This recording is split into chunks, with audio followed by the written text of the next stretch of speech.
जम्मू कश्मीर पर केंद्र सरकार के वार्ताकारों ने राज्य में लागू सभी केंद्रीय कानूनों की समीक्षा करने की सिफारिश की है, जिसके लिए संवैधानिक समिति गठित करने को कहा गया है। सार्वजनिक हुई 176 पेज की रिपोर्ट में कहा गया है कि सशस्त्र बल विशेषाधिकार कानून के फिर से आकलन की जरूरत है।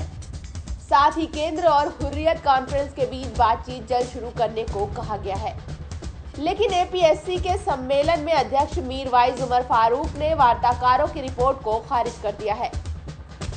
मसले को उलझाने की कोशिश की गई है, मसले को मुख्तलिफ रंग देने की कोशिश की गई है।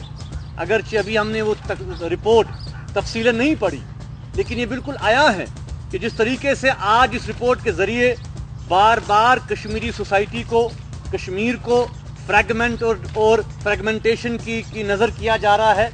हमें ग्रुपों में, हमें जमातों में, हमें सोबों में तकसीम किया जा रहा है और बार बार ये बताया जा रहा है कि कश्मीर में एक राय नहीं है, एक सोच नहीं है, मुख्तलिफ चीज़ें हैं। हम इसको बिल्कुल मुस्तरद करते हैं।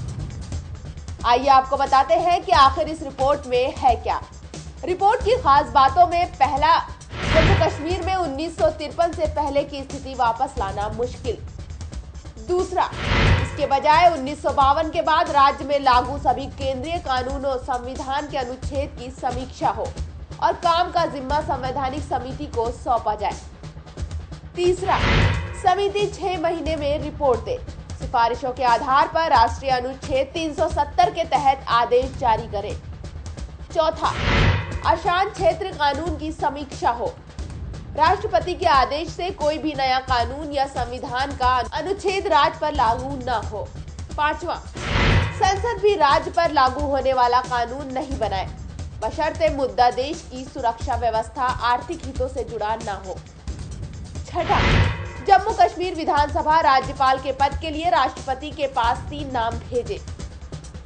दरअसल 3 सदस्यीय वार्ताकारों की अध्यक्षता में टीम केंद्रीय सरकार द्वारा 2010 की अशांति के बाद नियुक्त की गई। टीम ने बाद में अलग अलग ट्रेड यूनियनों और छात्रों से मुलाकात की। रिपोर्ट को पूरा करने के बाद ही वार्ताकारों ने गृह मंत्री पी चिदम्बरम को रिपोर्ट सौंपी, जिसके बाद इसे सार्वजनिक किया गया। इमरान शाह के साथ Marziya Jafar, news point bureau, Srinagar.